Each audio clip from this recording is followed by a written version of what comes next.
د دې ساعت تازه او لنډ مهم خبرونو ته ښه راغلاست. په سلامونه مو هرکلی کوم دوستانو. خدای دې وکړي چې جوړ او روغ اوسئ. د مطلب د شیر کېدو نه مخکې دغه ویډیو راسره تاسو تر پای وګورئ. د پاکستان د بهرنیو چارو وزیر شاه محمود قریشي په واشنګټن کې د امریکایي چارواکو ته ویلي که چیرته امریکا په دې وتوانیږي چې خپل عسکر له افغانستان وباسي، امریکا باید د افغانستان په آبادولو کې ښکېله پاتې شي. هغه زیاته کړې په افغانستان کې سوله یو ګډ مسؤلیت دی او امریکا باید تر 1980 کال اشتباه بیا تکرار نه کړي.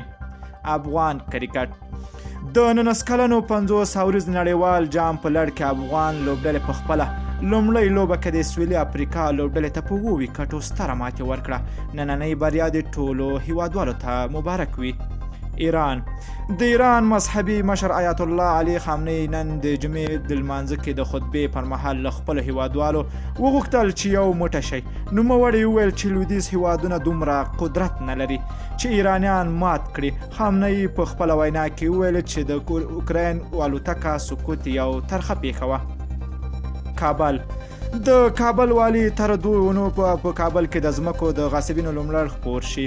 د کابل والي یعقوب حیدري وایي تر راتلونکي 2 اونۍ پورې به په کابل کې د ځمکو د غاصبینو نوملړ خپور شي. د ولسمشر هغه امر وروسته چې د ځمکو غاصبینو لیست د خپرېدو په اړه ورکړی و، اوس د کابل والي وایي د دې نوملړ د خپرېدو په اړه کارونه په چټکۍ سره په مخ روان دي.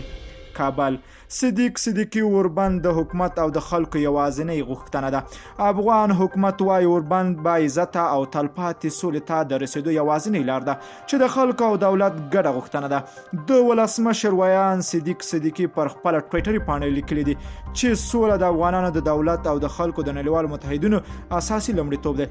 صدیقي وايي هره طرحه چې اوربند پکې د اساسي ګام په توګه مطرح شي خلکو او دولت ته به د منلو وړ وي.